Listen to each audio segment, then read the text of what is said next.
Ah. Indak Firdaus do Firaun.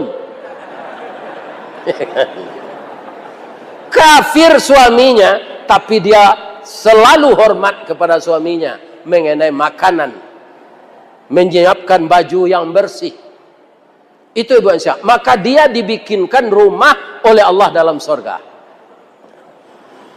Ibu-ibu di Sumatera Barat sebagian, Bu, tidak semuanya. Suaminya bertanya baik, "Dek, ya, apa menu kita sekarang?" Ali sila de waktu doang tuh. Barana udah magi pitihnya banyak na jurito. Makan selah nado tuh. Saja udah pensiun ko gaji udah kan lah kete.